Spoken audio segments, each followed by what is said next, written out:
أعوذ بالله من الشيطان الرجيم. بسم الله الرحمن الرحيم.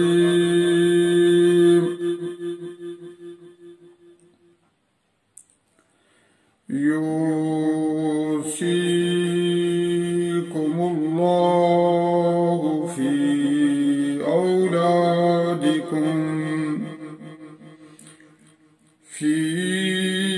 أولادكم للذكر مثل حظ الأنثيين، فإن كن نساء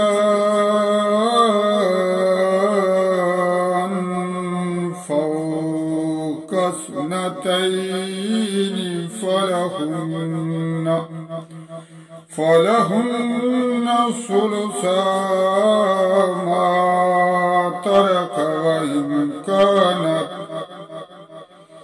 وإن كانت واحدة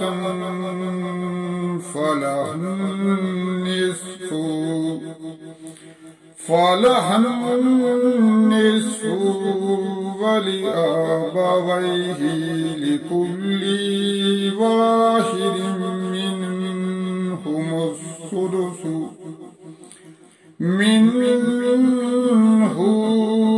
السدس مما ترك إن كان له ولد،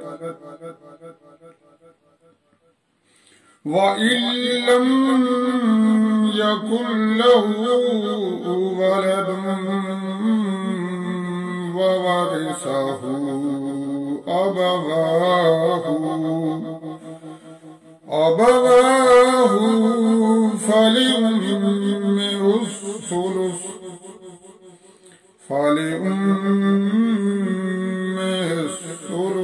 فإن كان له إخوة فلأمه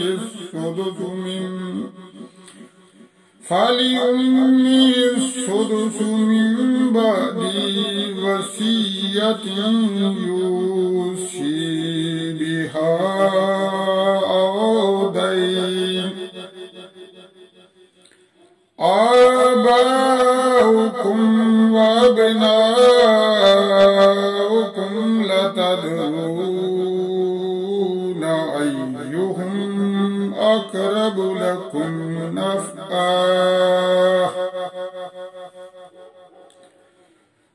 فريدة من الله، إن الله كان عليما حكيما. ولكم نصف ما ترك أزواجكم إن لم يكن لهن ولد، فإن كان لهن ولد فلكم الربع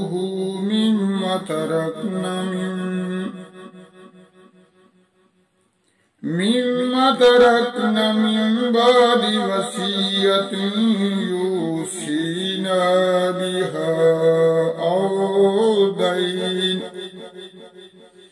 ولهن الربع مما تركتم إن لم يكن لكم ولد، فإن كان لكم ولد فلهن الثمن مما تركتم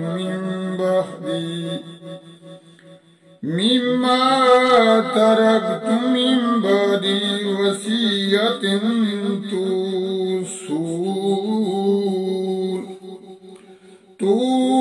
توصون بها أو دين. وإن كان رجل يورث كلالة أو امرأة وله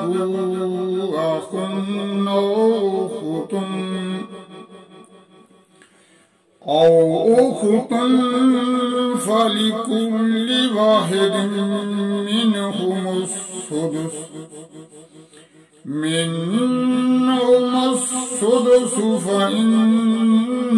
فإن كانوا أكثر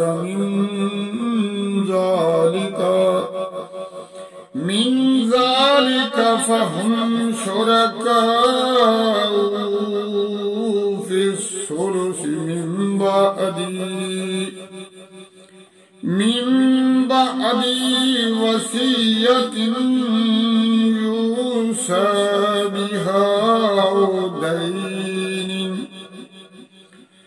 وصية يوصى بها أو دين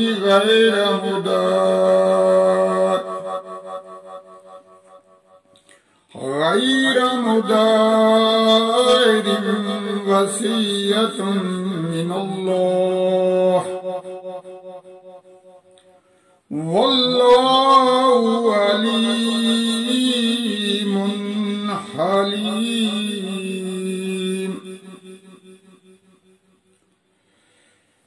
تلك حدود الله ومن يطيع الله ورسوله يدخله جنات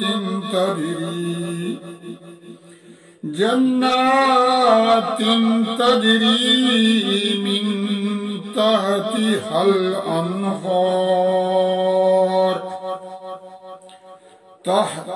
الأنهار خالدين فيها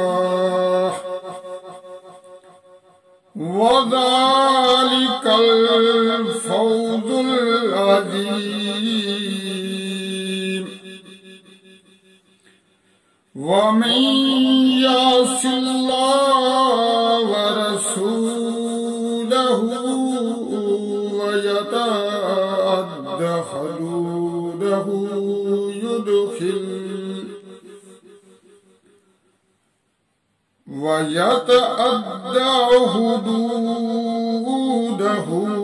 يدخله نارا